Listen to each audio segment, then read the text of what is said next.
چمن سے گل سے وہ رشتہ پرانا ڈھونڈتے رہنا، اندھیروں میں بھی اپنا آشیانہ ڈھونڈتے رہنا، کبھی آلام دوران سے نہ تھک کر بیٹھ جانا تم،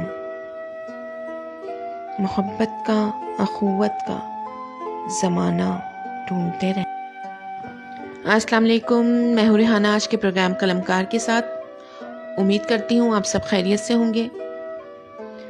جناب، آج پچھلا پروگرام میں نہیں کر سکی تھی تو آج میں اپنے پروگرام کے ساتھ حاضر ہوں۔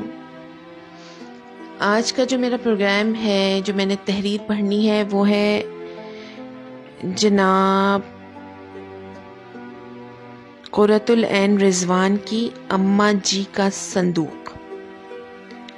تحریر بہت اعلیٰ ہے، بہت اچھا فلسفہ بیان کیا گیا ہے، اور واقعی ہم نئے رشتوں کو سنوارنے کے چکر میں پرانے رشتوں سے منہ پھیر لیتے ہیں۔ ہمیں لگتا ہے کہ سب کچھ خود بخود ٹھیک ہوتا رہے گا، شاید ہم ان کو فار گرانٹیڈ لینے لگتے ہیں۔ ہمیں لگتا ہے کہ یہ جیسے ہیں وہ ہمیشہ ویسے ہی رہیں گے، لیکن نہیں، ہر چیز وقت کے ساتھ آپ کی توجہ چاہتی ہے۔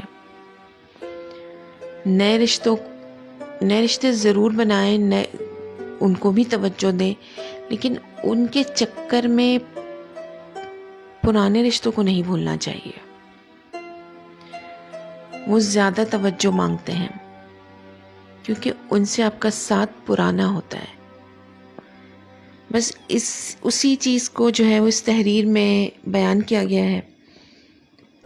آئیے سنتے ہیں۔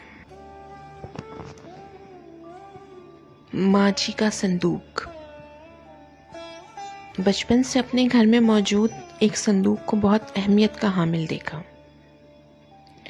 اس میں کیا خزانہ چھپا تھا یہ تو معلوم نہیں، مگر اماں روزانہ اس پر موجود نادیدہ گرد صاف کیا کرتی تھیں۔ تھوڑا سمجھدار ہونے پر یہ راز کھلا کہ اس میں خزانہ نہیں، کچھ پرانا سامان رکھا ہے، جو بقول اماں کے یہ پرانا سامان ان کی زندگی کا سرمایہ ہے۔ ان چیزوں سے جڑی یادیں قیمتی ہیں، جیسے نانی اماں کی سفید چادر، ان کی جائے نماز، اور اسی طرح کی دوسری چیزیں۔ مگر یہ ہرگز اتنی قیمتی چیزیں نہیں تھیں کہ ان کی اس طرح دیکھ بھال کی جاتی۔ مگر یہ بات میں اماں سے نہیں کہہ پاتی تھی۔ پھر جب ہم نے گھر تبدیل کیا تو ابا نے نئے گھر کو نئے سامان سے آراستہ کیا۔ وہ گھر تھا بھی بہت خوبصورت، خاص طور سے وہ برآمدہ جو باقی گھر کی نسبت بہت ٹھنڈا تھا۔ ابا بہت ہی اعلیٰ ذوق رکھتے تھے، ان کی پسند بہت ہی منفرد تھی۔ مجھے حیرت ہوئی جب اماں نے اس صندوق کو نئے گھر میں اپنے کمرے میں احتیاط سے رکھوایا، اور ابا نے کوئی اعتراض بھی نہ کیا۔ تو پھر میں کیا کہتی؟ یوں بھی اماں پرانی چیزوں اور رشتوں کو لے کر خاصی حساس تھیں۔ میں شعور کی منزلیں طے کرتی اتنی باشعور ہو گئی کہ اماں نے میری شادی طے کر دی۔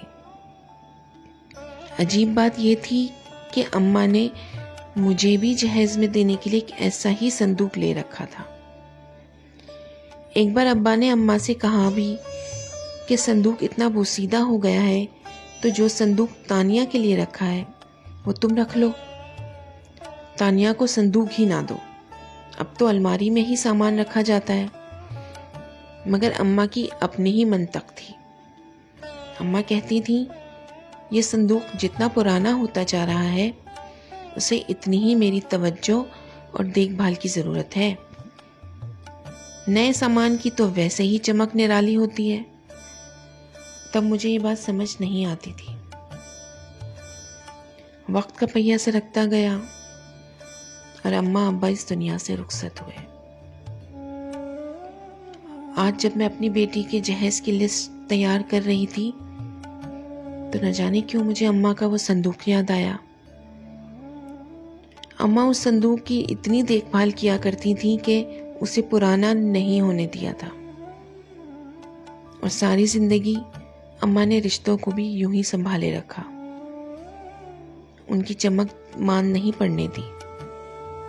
اماں کا یہ فلسفہ کہ یہ چیزیں جتنی پرانی ہوں اتنی ہی توجہ مانگتی ہیں، کتنا سچ تھا۔ اماں کی ساری زندگی اس فلسفے پر محیط تھی۔ انہوں نے پرانے رشتوں کو ٹوٹنے نہیں دیا تھا، اور میں اس صندوق کو ہی بھول گئی، اور اس فلسفے کو بھی۔ پرانے رشتوں کی جگہ نئے رشتے بنتے چلے گئے، پرانی چیزوں، قدروں اور پرانے رشتوں کی چمک دمک مان پڑتی گئی، اور میں یہ سب بھول کر نئے رشتوں کو سنوارتی رہی۔ اب مجھے اپنی بیٹی کے لیے ایک ایسا ہی صندوق چاہیے۔ میں اسے صندوق کے ساتھ یہ فلسفہ بھی دوں گی کہ چیزیں جتنی پرانی ہوتی جائیں انہیں زیادہ توجہ کی ضرورت ہوتی ہے، جیسے پرانے رشتوں کو بھی۔ جناب، کیسا لگا آج کا پروگرام؟ امید کرتی ہوں آپ کو پسند آیا ہوگا۔ اجازت دیجیے، خوش رہیے، خوش رکھیے، فی امان اللہ۔